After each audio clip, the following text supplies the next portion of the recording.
धन.co आपण log in केल्यानंतर असा काही प्लॅटफॉर्म आपल्यासमोर ओपन होतो.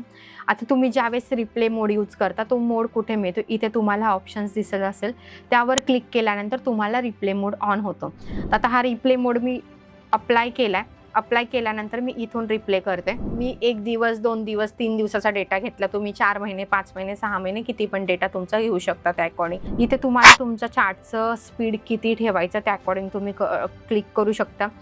10x करायचं, 3x करायचं, 1x करायचं, 0.5x करायचं, त्या अकॉर्डिंग तुम्ही आरामात प्लॅन करू शकता.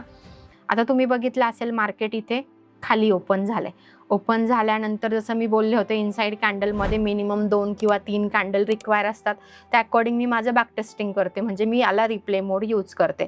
तर सिम्पल मी तसा कॅन्डलचा सेटअप बनायचा वेट करते. म्हणजे 2 कॅन्डल झाल्या, माझी इनसाईड कॅन्डल झाली आहे, तर मग मी काय करणार, जसं की ह्या कंडिशनला जस्ट इथे मी बाय अँड सेलवर क्लिक जस्ट माझं बाय सेलचा डिसिजन घेण्यासाठी मी माझा हाय आणि लो चार्टचा मार्क करून घेतला.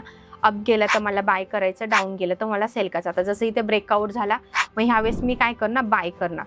बाय केलं, इथे बघा तुम्हाला ऑप्शन्स पण मिळाला आहे बायचा ऑप्शन्स मिळाल्यामुळे तुम्हाला याची आयडिया येणार की तुमचा लॉस किंवा प्रॉफिट किती होऊ शकतो.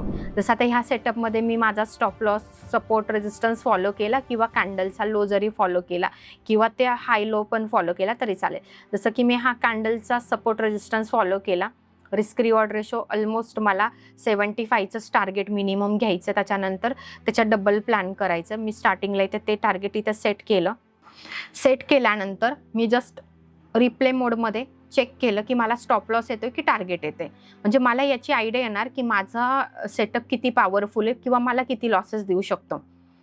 आता इथे माझा स्टॉप लॉस ट्रिगर झाला आहे, म्हणजे मला लॉस झाला आहे. तर लॉस झाल्यानंतर काय, आता इथे एकच क्वांटिटी मी 75चा लॉट घेतला असता तर त्या अकॉर्डिंग त्याने कॅल्क्युलेट केलं असतं. माझा लॉस झाल्यानंतर मला काय, ही पोझिशन इथे कट करायला लागेल. Investments in the securities market are subject to market risk. Read all the related documents carefully before investing.